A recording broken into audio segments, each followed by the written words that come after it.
Finally दोस्तों आज diet and student का सारा डाउट क्लियर हो जाएगा। हाँ दोस्तों, इस न्यू स्कीम के चक्कर में सबसे ज्यादा कंफ्यूजन में डाइट एंड स्टूडेंट है कि आर्टिकलशिप के लिए ज्वाइन करे या ना करे। ऑलरेडी आर्टिकलशिप ज्वाइन कर लिए तो क्या होगा, रजिस्ट्रेशन करे या ना करे, ये सारा का सारा डाउट डाइट एंड स्टूडेंट के मन में भर भर के।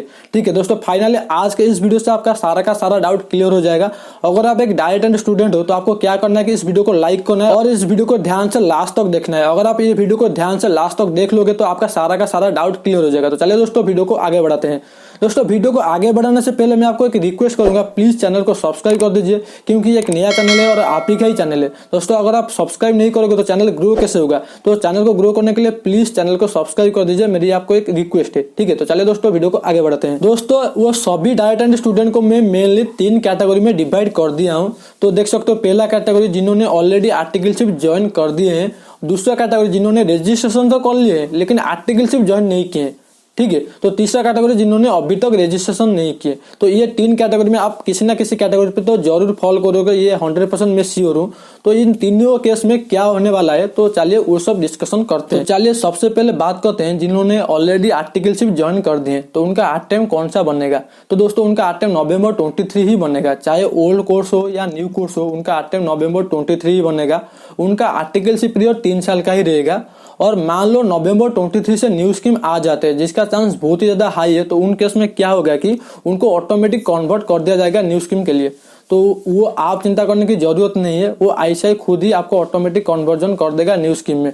लेकिन आपको आर्टिकलशिप पीरियड 3 साल का ही रहेगा, ये बात ध्यान से सुनो। तो दोस्तों मैं आपको और एक बार शॉर्ट में बता देता हूँ, जिन लोगों ने ऑलरेडी आर्टिकलशिप ज्वाइन कर दिए हैं तो उनका आर्टिकलशिप पीरियड 3 साल का ही रहेगा।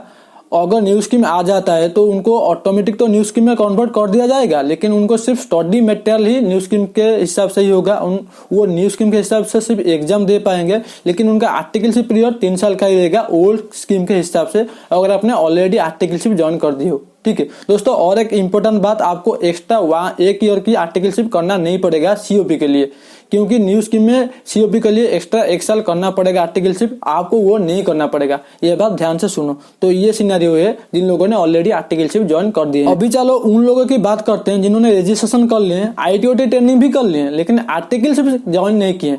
तो उनका आर्टम कब बनेगा। मान लीजिए न्यू स्कीम आ जाता है तो उनका आर्टम November 23 में बनेगा। अगर न्यू स्कीम नहीं आता है तो उनका आर्टम May 24 में ही बनेगा, क्योंकि ओल्ड कोर्स के हिसाब से अगर आपके डाइट एंड स्टूडेंट हो, अगर आप नवंबर में एग्जाम देना है तो आपको 31 जनवरी से पहले आर्टिकलशिप के लिए ज्वाइन करना पड़ता है। तो आपने अभी तक आर्टिकलशिप ज्वाइन नहीं की हो तो अगर ओल्ड स्कीम रहता है कंटिन्यूस तो आपको November 23 में एग्जाम नहीं दे पाओगे। ठीक है, आपका आर्टिकलशिप पीरियड क्या होगा, आप तो न्यू स्कीम में ऑटोमेटिक जाओगे तो आपका आर्टिकलशिप पीरियड न्यू स्कीम के हिसाब से ही होगा, जो 2 साल का होगा और आपको 1 साल एक्स्ट्रा करना पड़ेगा अगर आप सीओपी लेना चाहते हो। ठीक है, आपका स्टडी मटेरियल भी न्यू स्कीम के हिसाब से ही होगा, आपको 6 पेपर का ही एग्जाम देना पड़ेगा। आप सारा का सारा न्यू स्कीम के हिसाब से ही आपका स्टडी मैट होगा। तो ये बात जिन्होंने रजिस्ट्रेशन कर ली है लेकिन आर्टिकलशिप के लिए अभी तक ज्वाइन नहीं किए, तो मेरे हिसाब से वो अभी आर्टिकलशिप के लिए ज्वाइन मत करो, क्योंकि इससे भी आपका November 23 में आर्टम नहीं बनेगा अगर ओल्ड स्कीम रहता है। तो अगर न्यू स्कीम आ जाता है तो आपको 9 मंथ का आर्टिकलशिप करने का जरूरत ही नहीं है। ठीक है, तो मेरे हिसाब से अगर आपने अभी तक आर्टिकलशिप ज्वाइन नहीं किया तो अभी ज्वाइन मत करो, क्योंकि May 25 में तो 100% न्यू स्कीम आ जाएगा, तो आपके न्यू स्कीम के हिसाब से भी जाओगे। तो चलिए अभी उन लोगों की बात करते हैं जिन्होंने अभी तक रजिस्ट्रेशन नहीं किए। तो मेरे हिसाब से वो अभी रुक जाओ, क्योंकि अगर न्यू स्कीम आता है तो आपका November 23 में ही आर्टम बनेगा। अगर न्यू स्कीम नहीं आता है तो आपका आर्टम May 24 में ही बनेगा। मेरे हिसाब से 3-4 दिन में ही क्लियर हो जाएगा न्यू स्कीम आ रहा है कि नहीं। मैक्सिमम चांस है तो न्यू स्कीम आ जाएगा November 23 के लिए। तो आप अभी रजिस्टर मत कराओ, अभी आप 3-4 दिन और वेट कर जाओ, मैक्सिमम 10 डेज वेट कर जाओ। अगर न्यू स्कीम आ जाता है तो आपको रजिस्ट्रेशन कर लेना है और आपका आर्टम November 23 में बन जाएगा। आपको न्यू स्कीम के हिसाब से ही सारा का सारा कुछ करना पड़ेगा, आपको आर्टिकलशिप भी न्यू स्कीम के हिसाब से ही करना पड़ेगा और आप स्टडी मटेरियल भी आपका न्यू स्कीम के हिसाब से ही करना पड़ेगा, अगर आपने अभी तक रजिस्टर नहीं किया। ठीक है, मेरे हिसाब से आप रजिस्टर मत करो, आप 10 दिन वेट कर जाओ, आपको न्यू स्कीम के हिसाब से सारा का सारा मिलेगा। ठीक है, अगर न्यू स्कीम नहीं आता है तो आपका आर्टम May 24 को शिफ्ट हो जाएगा, क्योंकि आप ओल्ड कोर्स के हिसाब से November 23 में आर्टम नहीं दे पाओगे। तो दोस्तों मैं फाइनली डाइट एंड का सारा सिचुएशन का एक्सप्लेन कर लिया, तो आप खुद ही चेक कर लो आप कौन सी कैटेगरी में फॉलो करते हो, तो आप उसी हिसाब से आपको खुद को प्रिपेयर करना है। ठीक है, तो दोस्तों आई होप कि सारा का सारा डाउट जो डाइट एंड स्टूडेंट के मन में है मैंने क्लियर कर लिया। अगर आपको फिर भी कोई डाउट है आप मुझे कमेंट सेक्शन पे पूछ सकते हो, मैं आपको 100% उसका रिप्लाई कर दूंगा।